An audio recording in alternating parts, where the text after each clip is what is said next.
मित्रों, मैं विवेक और आज मैं डीएलएड एग्जाम के जो बेहद महत्वपूर्ण प्रश्न है वो भी फर्स्ट सेमेस्टर के लिए, यानी कि फर्स्ट सेमेस्टर के लिए, ठीक है, फर्स्ट सेमेस्टर के लिए जो बेहद ही महत्वपूर्ण प्रश्न है सामाजिक विज्ञान के, जो कि बेहद ही जरूरी हैं। आप लोग पढ़ लीजिए, डिस्कस कर लीजिए। आज आप लोगों के साथ मैं उन सभी क्वेश्चंस पर डिस्कस करने वाला हूं जो बेहद ही महत्वपूर्ण है। यही नहीं, आपको टेट में, सुपर टेट में इन तरह के क्वेश्चन मिलते रहेंगे, तो ऑल कॉम्पिटिटिव एग्जाम के लिए ये बेहद ही महत्वपूर्ण प्रश्न है और आज उन क्वेश्चंस को मैं डिस्कस करने वाला हूं। पहला क्वेश्चन है कि भारत किस गोलार्ध में स्थित है भैया? तो भारत जो है किस गोलार्ध में स्थित है? तो भारत उत्तरी गोलार्ध में स्थित है, ठीक है। देखिए इसका आंसर होगा उत्तरी गोलार्ध, ठीक। कहां स्थित है? उत्तरी गोलार्ध में। भारत जो है उत्तरी गोलार्ध में स्थित है, ठीक। सेकंड क्वेश्चन था राजक थे। राजक थे तो राजक जो है मौर्य शासन काल में न्यायाधीश थे, ठीक। राजक थे मौर्य शासन काल में न्यायाधीश। मौर्य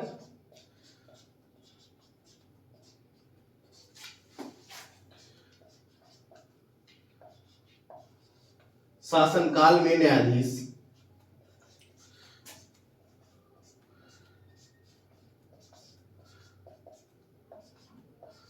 राजक थे मौर्य शासनकाल में न्यायाधीश, ठीक। राजक थे मौर्य शासनकाल में न्यायाधीश। पुच्छल तारे बने होते हैं, किससे बने होते हैं? चट्टान, बर्फ, धूल व मिट्टी के कणों से, ठीक। बर्फ, धूल, मिट्टी के कण और क्या होता है? गैस के आकाशीय पिंड से। और गैस के आकाशीय पिंडों से।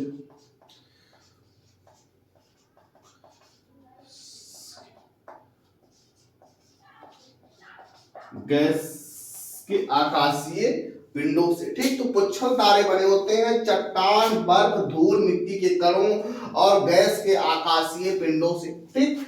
तो किससे बने होते हैं? चट्टान, बर्फ, धूल और गैस के आकाशीय पिंडों से, ठीक है। वैदिक काल में एक ही वंश के सभी लोगों को कहते हैं वंशज, ठीक है। क्या कहते हैं? वंशज। वैदिक काल में एक ही वंश के सभी लोगों को कहते हैं वंशज, ठीक। तो भारत किस गोलार्ध में स्थित है? उत्तरी गोलार्ध में। राजक थे मौर्य शासनकाल में न्यायाधीश।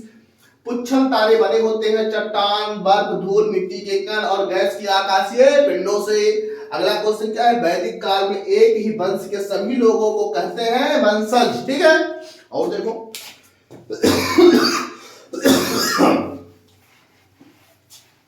तो यही पहले सेमेस्टर के लिए है और सामाजिक विज्ञान से क्वेश्चन लिया गया है, ठीक है। एक भैया किताब थी इंडिका। कौन सी किताब थी? इंडिका। पुस्तक किसने लिखी थी? इंडिका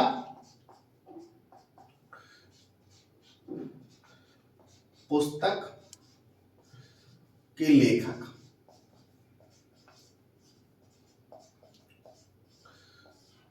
इंडिका पुस्तक के लेखक कौन थे? मेगास्थनीज।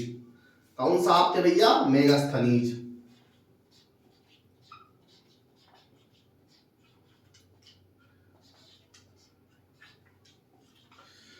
मेगास्थनीज।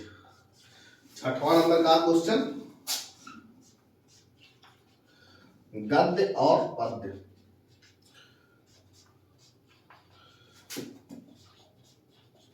में रचित वेद है।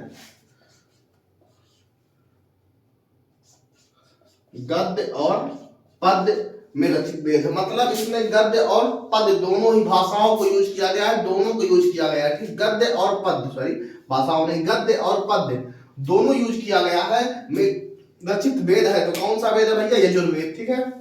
कहा है? यजुर्वेद। गद्य और पद्य में रचित वेद है तो यजुर्वेद। मनरेगा योजना कब शुरू की गई? भैया दुनिया जानती है, मनरेगा योजना कब शुरू की गई?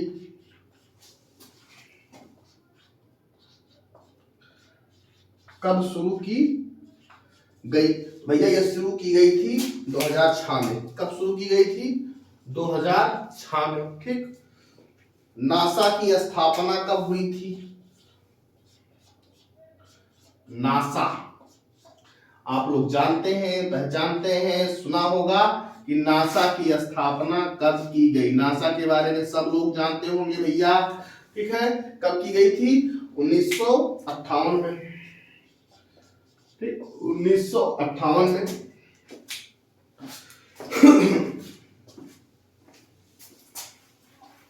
और देख लीजिए एक आध तो क्वेश्चन।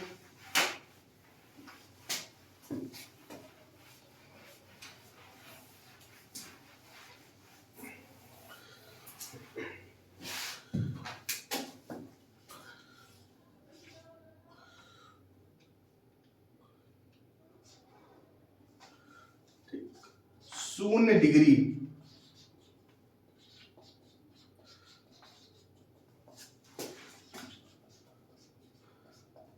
अक्षांश को कहते हैं।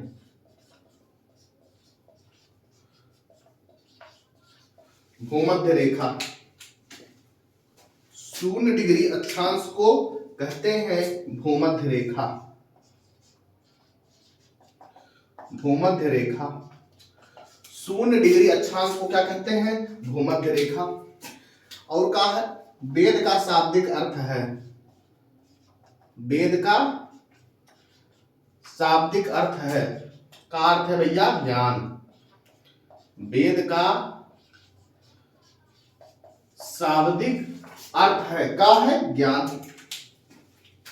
शून्य डिग्री अक्षांश को क्या कहते हैं? भूमध्य रेखा। वेद का शाब्दिक अर्थ क्या है?